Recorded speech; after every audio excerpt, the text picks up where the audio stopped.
Sa'yo. So guys, do you know about Timo? So para siyang Losada sa Pilipinas. So dito sa Korea, merong isang app na tawag is Timo. But most sa product niya is made in China.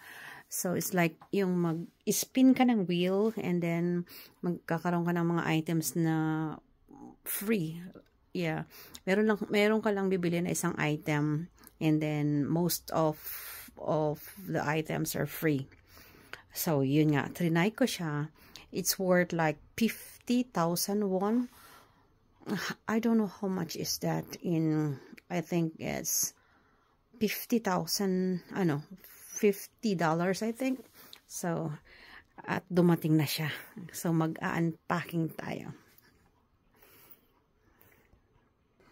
So, ayan siya guys. So, i-unpack natin siya.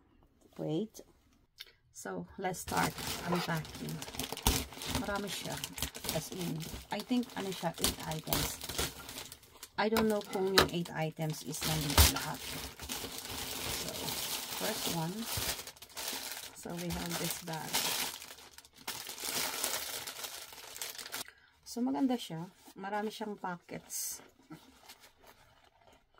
Gusto ko yung mga ganitong pockets kasi yun, kung sino nakakakilala sa akin. Marami akong mga, sa bag ko, I think, marami akong dinadala na, hindi ko naman kailangan.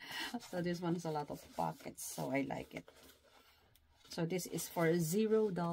So, it's free. So, it's free.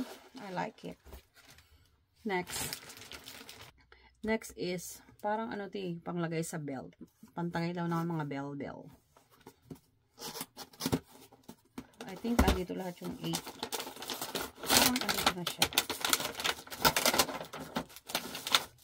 So, this one. So, ilalagay mo siya sa parang ganun. Tapos, magmamassage na siya. Yan. Tingnan natin kung effective. The third one is this one.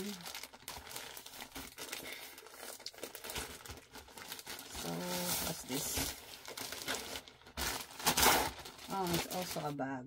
It's a black one. So, ganun din siya. But, ito, mas marami siyang pockets.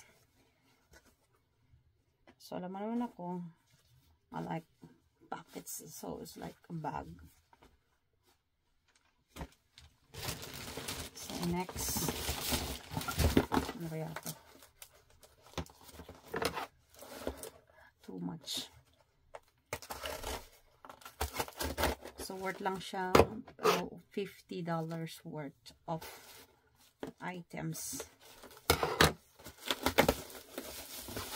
Oh, ito yung fry pan.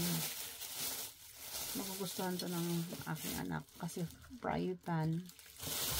Yan yung pwede kang 4 siya. This is also free. So, let's try tomorrow. Lagay siya dyan. Oh, mamaya na. Next.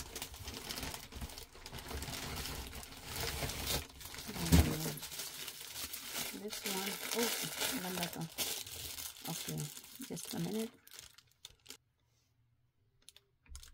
Ano nangyari doon?